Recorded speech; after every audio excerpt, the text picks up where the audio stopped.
आप सभी को नमस्कार। मेरा नाम शमशेर है। मैं फील्ड एग्जीक्यूटिव हूँ Indo German AMD project Uttar Pradesh से। आइए आज हम चर्चा करेंगे मिर्च के कीट प्रबंधन और उसको नियंत्रण करने वाले तरीकों के बारे में। मिर्च में जो पहला कीट है उसका नाम है ग्राम पॉड बारर। इसको हिंदी में चना फली छेदक के नाम से जानते हैं। इसका वैज्ञानिक नाम हेलिकोवर्पा आर्मीगेरा है। चना फली छेदक युवा लार्वा कुछ समय तक पत्तियों को खाता है और फिर फलों पर हमला करता है।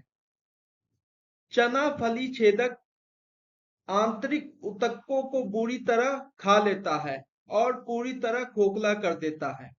भोजन करते समय चना फली छेदक अपने सिर को अंदर की ओर ढकेलता है और बाकी शरीर का हिस्सा बाहर छोड़ देता है। चना फली छेदक ऊबड़ खाबड़ फल में आपको देखने को मिल जाएगा। चना फली छेदक पत्तियां, अंकुर और कलियां ये सब खा लेता है।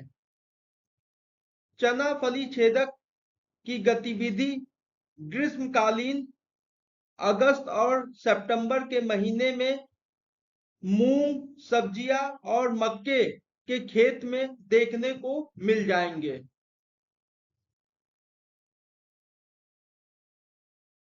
चना फली छेदक को रोकने का तरीका, पहले हम सांस्कृतिक नियंत्रण के बारे में डिस्कस करेंगे।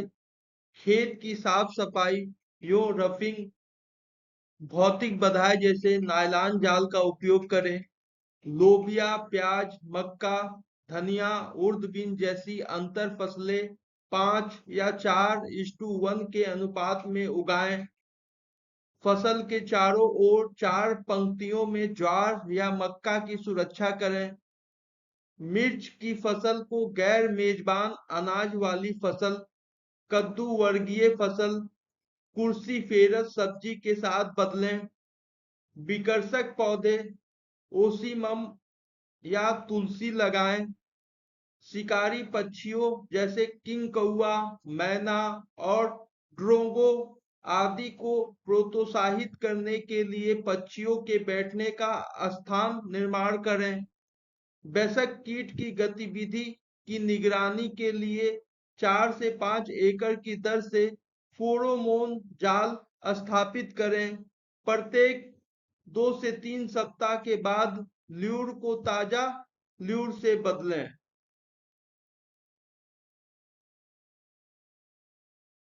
बायोलॉजिकल कंट्रोल, जैविक नियंत्रण, ट्राइकोग्रामा फ्रेटियोजम @50,000 प्रति एकड़ प्रति सप्ताह। फूल लगने की शुरुआत से लेकर फसल के अंत तक हमें अपने खेतों में उपयोग करना चाहिए। और कुछ ऐसे भी परजीवी हैं जिनको हमें अपने खेतों में संरक्षण देना चाहिए, जैसे कि टेट्रास्टिकस एसपीपी है, टेलिनोमस एसपीपी है, कैंपोलिटस कोलराइडी है। ये क्या करते हैं, हमारे खेतों में जो नुकसानदायक कीट है इनको रोकने में हमारी मदद करते हैं। और कुछ महत्वपूर्ण प्रीडेटर्स हैं, जैसे कि कर्निया है, किंग कौआ है, मैना है, ततैया है, ड्रैगन फ्लाई है, मकड़ी है, टाकू मक्खी है, रेडोबीट बग है। ये क्या करते हैं, जो कि हमारे खेतों में नुकसानदायक पहुंचाने वाले कीट हैं, इनको ये खा लेते हैं और हमारे खेतों को सुरक्षा प्रदान करते हैं। किसान भाइयों, जो हरी मिर्च में जो दूसरा जो कीट है उसका नाम टोबैको कैटरपिलर है, जिसका वैज्ञानिक नाम स्पोडोटेरा ल्यूटोरा है। ये नए निकले लार्वा पत्ती में हरे पदार्थ को खुरसते हैं और बाद में छोटे छोटे छेद बना के उसको खा जाते हैं। ये पत्तियों में छोटे छोटे छेद कर देते हैं और कंकाल युक्त पत्तियां और प्रभावित फलियां सूखने पर गिर जाती है या सफेद रंग की हो जाती है। कैटरपिलर को रोकने का जो आम तरीका है कि हमें अपने खेतों की स्वच्छता और दृष्टता पर ध्यान देना चाहिए। अंडे देने वाली मादक बेशक पतंगों को आकर्षित करने के लिए आरएनडी को खेत की सीमा पर एक जाल फसल के रूप में उगाना चाहिए। ओस्मियम तुलसी जैसे कीट प्रतिरोधी पौधे हमें उगाना चाहिए। बेशक को इकट्ठा करने के लिए 1 एकड़ की दर से प्रकाश जाल स्थापित करना चाहिए। शिकारी पक्षियों जैसे किंग कौआ, मैना आदि को प्रोत्साहित करने के लिए पक्षियों को बैठने के लिए स्थान का निर्माण करना चाहिए। बेशक कीट गतिविधि की निगरानी के लिए 4 से 5 एकड़ की दर से फेरोमोन जाल स्थापित करना चाहिए और प्रत्येक 2 से 3 सप्ताह के बाद ल्यूर को ताजा ल्यूर से बदलना चाहिए।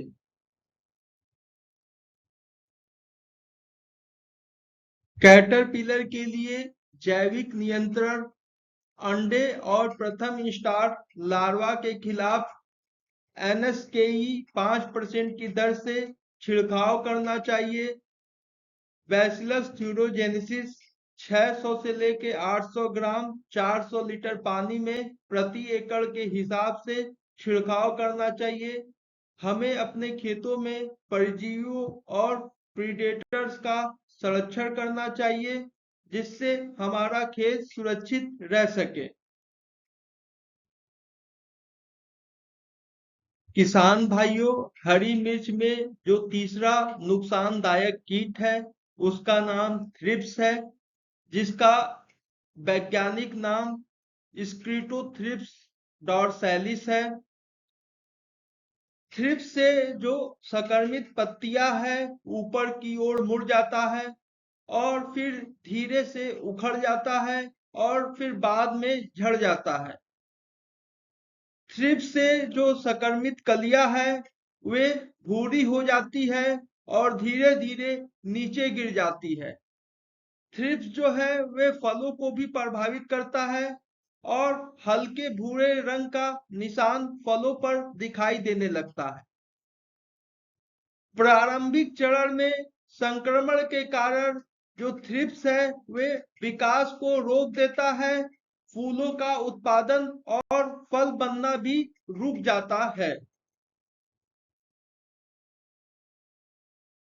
थ्रिप्स के लिए जो सांस्कृतिक नियंत्रण है, शेष बानिया गार्डीफ्लोरा के साथ अंतर फसल एक अवरोध प्रदान करें जो थ्रिप्स के आबादी को नियंत्रित करता है।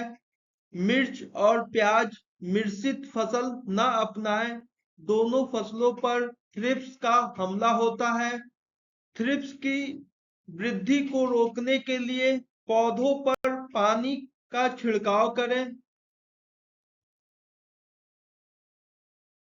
थ्रिप्स के लिए जो जैविक नियंत्रण है, जैसे कि शिकारी पक्षियों और परजीवियों का हमें अपने खेतों में संरक्षण करना चाहिए, जैसे कि सूरसकी है या कपटी फूल कीड़े हैं।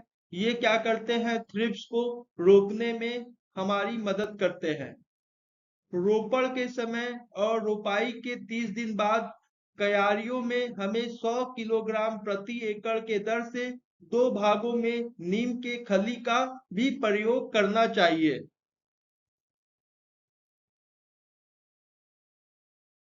किसान भाइयों, हरी मिर्च में जो चौथा नुकसानदायक कीट है जिसको हम लोग ब्लैक थ्रिप्स के नाम से जानते हैं, इसका जो वैज्ञानिक नाम है वे थ्रिप्स पार्वी स्पिनस है। यह कीट इंडोनेशिया से आक्रामक है। पपीता में पहली बार 2015 में ये कोलकाता में पाया गया था और डहेलिया में 2018 में पहली बार ये पाया गया था। यह कीट फसल में कई कीटनाशक के प्रति प्रतिरोध को दर्शाता है। इस कीट के हमले के कारण 40 से 70% फसल का नुकसान पाया गया है। वे अधिकतर पत्तियों की सतह के नीचे और फूलों के अंदर मौजूद होते हैं। इसके संक्रमण से फूलों की चमक कम हो जाती है। अनुचित और विकृत फल सेटिंग देखने को मिलती है। गंभीर हमले के कारण पौधे और फलों का विकास दर रुक जाता है। पुरानी पत्तियों पर चांदी जैसा अभ्यास दिखाई देता है। किसान भाई, इसके लिए जो आईपीएम रणनीति है उसके तहत जो भी संक्रमित पौधे हैं और खरपतवार है उसको सबसे पहले अपने खेतों से हटाना है। 25 से 35 प्रति एकड़ के हिसाब से ब्लू स्टिकी ट्रैप लगाएं अपने खेतों में। सूरजमुखी जैसी जाल फसलें भी अपने खेतों में उगाना है। जैविक खाद जैसे नीम की खली 100 किलोग्राम प्रति एकड़ के हिसाब से, FYM 10 टन प्रति एकड़ के हिसाब से और वर्मी कंपोस्ट 2 टन प्रति एकड़ के हिसाब से अपने खेतों में उपयोग करें। और नर्सरी और सीडलिंग के समय ब्यूवेरिया बेसियाना और लैक्नीसिलियम का भी उपयोग करें। किसान भाई, जो पांचवा कीट है उसका नाम एफिड है। ये कोमल टहनियां पत्तियों और पत्तियों के निचले सतह पर दिखाई देता है, जैसा कि आप इस चित्र में देखने को मिल रहा है। इसका जो जैविक विधि है वे पिछले कीटों की तरह सामान्य है। जो पांचवा कीट है वे माइट्स है, जिसको हम लोग मकड़ी के नाम से जानते हैं। किसान भाई, ये संक्रमित पत्तियों पर झुर्रियां डाल देता है और पत्तियां नीचे की ओर मुड़ जाती है और कलियां भी भूरी भूरी हो जाती है और नीचे गिर जाती है। किसान भाई, इसको हम लोग मुर्दा रोग के नाम से भी जानते हैं। किसान भाई, सबसे ज्यादा ये पत्तियों को ही प्रभावित करती है और जो पत्तियां हैं उल्टी नाव की आकार की हो जाती है। कल्चरल कंट्रोल, सांस्कृतिक नियंत्रण। इसके तहत प्रति आधा एकड़ में 2 पंक्तियां मक्के की लगाएं। और जो बायोलॉजिकल कंट्रोल है, जैविक नियंत्रण है, अन्य कीटों के समान है। यदि घुन का प्रकोप कम हो तो 10 दिन के अंतराल पर नीम बीज पाउडर और 4% का छिड़काव करें। इसी के साथ आप सभी को धन्यवाद। आपका दिन शुभ हो।